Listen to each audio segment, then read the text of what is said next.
Assalamualaikum warahmatullahi wabarakatuh. Selamat malam, Mas Hilman Arashid.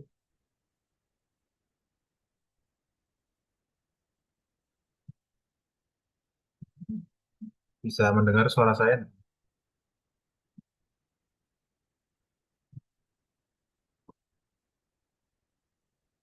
Baik, kita mulai aja untuk web 3 kali ini ya. Saya muncul lagi.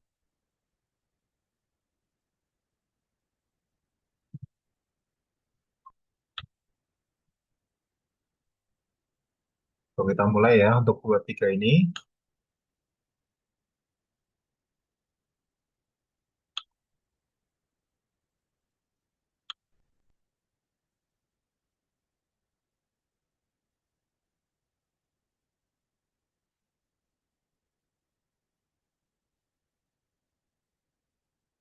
Baik, kita mulai untuk pertama array ya.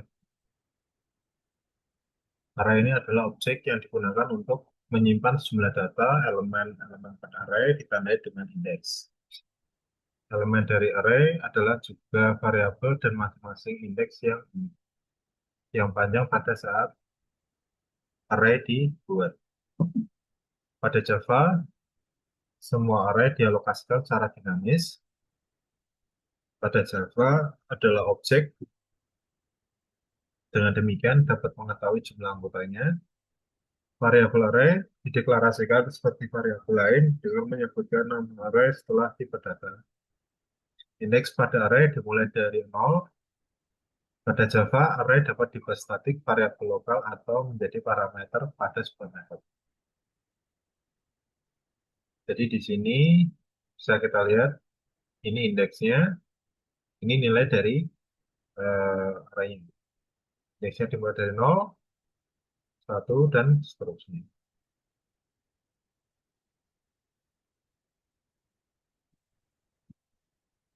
Array satu dimensi ini seperti ini ya. Ada variabelnya bernilai polvo, bmw, dan seterusnya. Kemudian ada array minor bernilai 10, 20, dan seterusnya.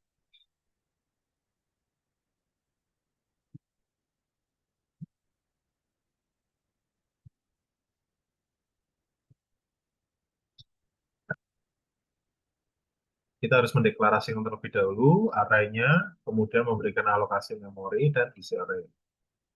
Alokasi memorinya yaitu 5, kemudian kita memanggil atau mengisinya dengan nilai dari masing-masing indeks. Ini ada array untuk bernilai string, dia akan mencetak masing-masing dari indeksnya, 0, 1, dan 2. Kalau yang sebelumnya itu ada indeks ke 0 dan indeks ke 1 saja.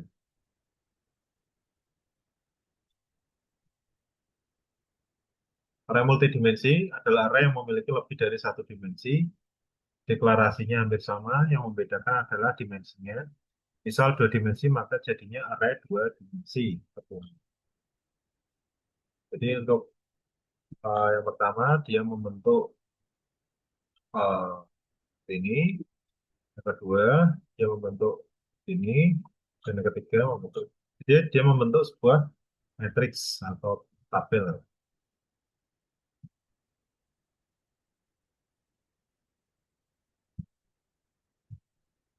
Area multidimensi yaitu pertama deklarasi. Kemudian untuk menampilkan datanya kita harus menggunakan looping. Jadi looping di sini digunakan untuk memproses indeks satu, dia melakukan looping sampai 3, kemudian indeks ke 1, tadi indeks ke 0 dulu, kemudian indeks 1, looping, kemudian indeks ke 2, looping, karena ini batasnya sampai 3 berarti selesai. Oke. Dia mencetak nilai dari matriks. Passing array untuk melempar isi array dari sebuah blok. Kemudian kita deklarasikan terlebih dahulu, memanggil metode tampil dengan parameter type array, metode tampil dengan parameter type array dengan kelas. Jadi deklarasinya dulu, X bernilai 0, 10, bernilai 10, 20, dan 30. Kemudian mencetak indeks ke 0, ya,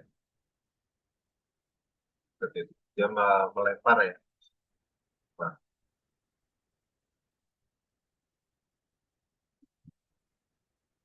sampai di sini ada yang mau ditanyakan, Mas Hilman Arasid? Tidak ada? Aman Pak, lanjut. Aman ya. Mas Hilman asli mana, Mas? Saya asli Bandung Pak. Bandung ya? Oh ya. Bekerja, sambil bekerja? Iya Pak, sambil bekerja. Oke, kita lanjut ya. Metode, ya. Metode adalah sekumpulan instruksi yang dikelompokkan bersama untuk melaksanakan tugas tertentu. Caranya itu ada namanya dulu, nama metodenya. Kemudian statik ini adalah metode yang dibangun ini milik dari MyClass. Jadi statik ini merepresentasikan dari, kemudian void ini tidak mengembalikan nilai. Maksudnya dia akan menjalankan programnya itu langsung di sini, langsung di bawahnya static void. Gitu.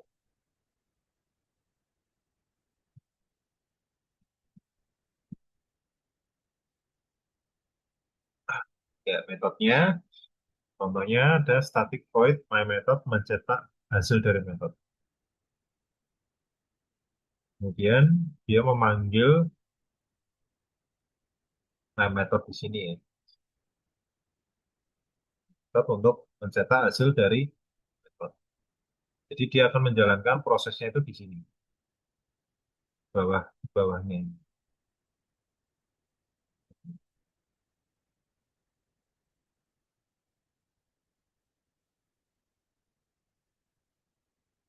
Cara memanggil metode dalam suatu kelas, ya ini memanggil ya. Iya, sudah. Di void ini eh, melakukan pemrosesan itu langsung di dalamnya, di dalam kelas di sini. Jadi tidak dilempar lagi keluar, keluar. Dia prosesnya itu benar-benar di sini. Cara logika logikanya seperti itu. Agar sebuah metode bisa mengembalikan nilai, ini tidak menggunakan void. Jadi void ini hilang.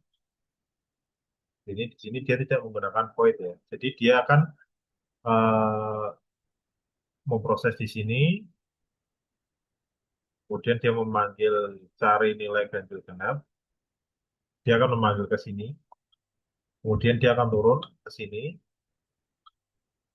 memproses, nilainya akan dikembalikan lagi ke sini, kemudian dicetak di sini, jalankan perintah, turun ke sini, akan cetak, tas seperti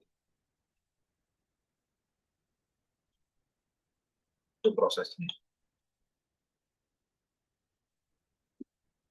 Kalau overloading ini nama metodenya sama, sama ya, tapi yang membedakan dia parameternya yang berbeda. Jadi masing-masing memiliki output yang berbeda-beda. Di sini ada cari luas dengan parameter 5,2 dan 3. Yang kedua, cari luas dengan parameter 32 dan maka outputnya dia memiliki yang output yang ya,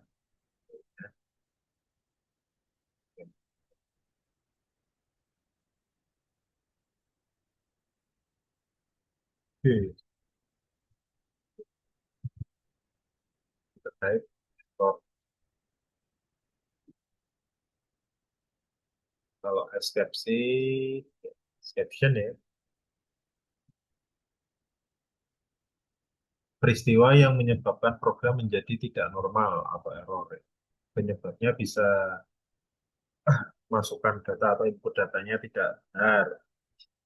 Apa yang dimaksud dalam kode program tidak ada memori, tidak didefinisikan. Ada tiga macam: compilation error, runtime error, dan logic error. Compilation error adalah error yang terjadi pada saat program dikompilasi. Ada kesalahan sintak, kesalahan semantik, kesalahan cascade. Kesalahan sintak, contohnya, ini dia kekurangan titik koma. Kalau semantik, itu eh, secara logika. Jadi di case ini dia tidak diinisiasi atau diberikan sebuah nilai atau value. Kalau cascading itu dari keywordnya itu sudah salah. Misal for ditulis FO atau FO saja. Kalau runtime error, kesalahan yang tidak ditampilkan pada saat mengkompilasi program. Kesalahan terjadi pada saat program sudah dioperasikan. Contoh, ada 2 plus 2 itu harusnya menghasilkan nilai 4, tapi menghasilkan keluaran bukan 4. Maka solusinya kita harus menggunakan eh, try catch. Ada try catch bersarang, try catch banyak, atau dan binakan link. Try catch itu istilahnya kita memberikan notice ya, notice atau eh, semacam pemberitahuan bahwa di bagian ini kalau ada salah langsung diberitahu salahnya apa. Oh, di sini cetak ada yang salah. Karena di sini my number ini variabel my number bernilai 1, 2, dan 3. Di sini array-nya ada 0, 1, dan 2. Jadi ada 0, 1, dan 2. Namun dia mencetak array ke 10. Jadi datanya tidak ada. Makanya terjadi error. Gunakan try dan catch untuk memberitahu si developer untuk bahwa ini ada kesalahan.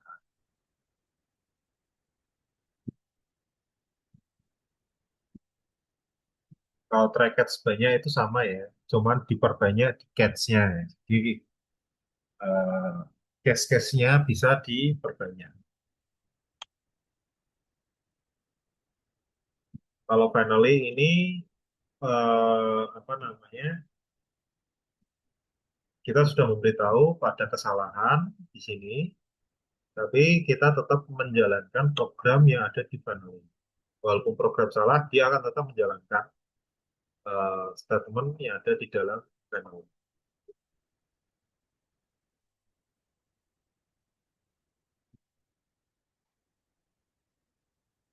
Dan kita menggunakan throw untuk menjebak kesalahan yang dibuat sendiri. Ya,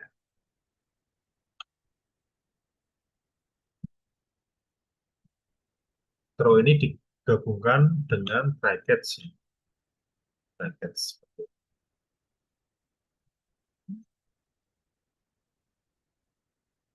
Oke, sampai 12. Kemudian ada kelas string. Kelas string.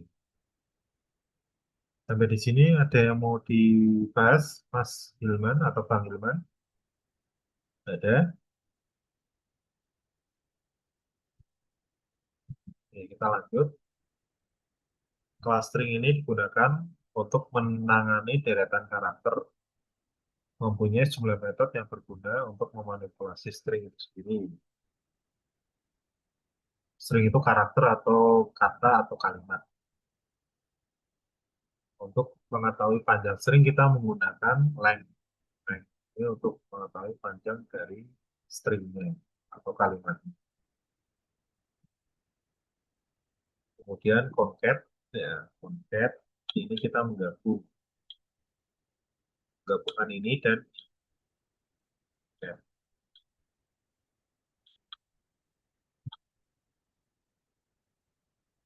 Kemudian untuk mengambil satu karakter di dalam stringnya.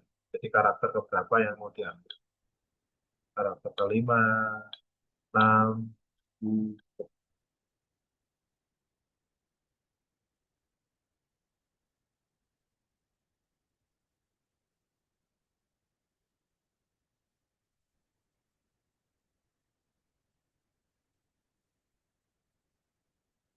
Yang terakhir, string, buffer, dan main. String buffer adalah kelas yang diturunkan dari library. Bisa memodifikasi string, dia eh, ya ini ya ada metode append untuk menambahkan nilai pada string.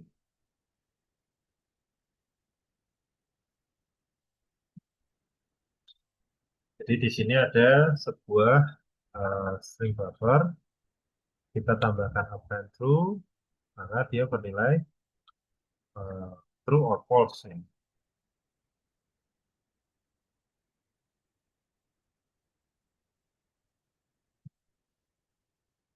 Kemudian insert, menyisipkan string, menyisipkan belajar sangat menyenangkan. Kemudian ada yang kedua Java. Sebelum proses insert, dia akan menampilkan belajar sangat menyenangkan. Kemudian kita insert ke satu, kemudian insert kedua. Belajar sangat menyenangkan, belajar sangat menyenangkan sekali. Jadi ada memberikan eh, tambahan atau insert.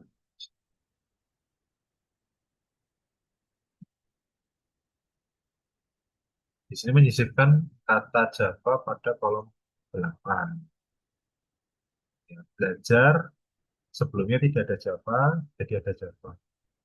Yang terakhir tidak ada sekali, akhirnya jadi ada sekali. Dan di sini replace digunakan untuk mengganti dan katanya jadi kata yang lain. Delete untuk menghapus. Kalau reverse digunakan untuk menukar posisi dari awal menjadi akhir. Itu berarti lukir ya istilahnya. Kalau substring ini untuk mengambil bagian dari kalimat itu. Substring. Dia mengambil 5 karakter. Suka dan spasi akan diambil. Kemudian math digunakan untuk operasi numerik dasar seperti trigonometri, logaritma, akar kuadrat, sampai eksponensial.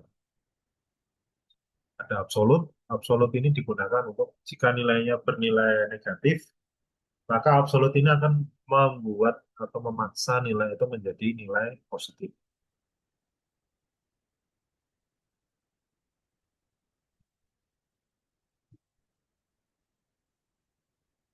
Kemudian max ini untuk mengambil nilai maksimum. Kalau min itu mengambil nilai minimum dari data yang ada. Kemudian ada round, itu nilainya dibulatkan jadi nilai yang terdekat. Kemudian double SQRT itu untuk akar dari nilai tersebut. Double CQRT nilai akar pangkat 3, akar dari pangkat. Kemudian untuk logaritmik atau log ya juga bisa. Kemudian ada sin dan sudah selesai.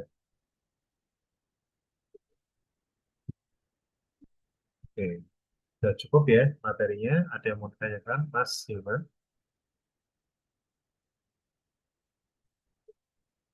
Tidak ada.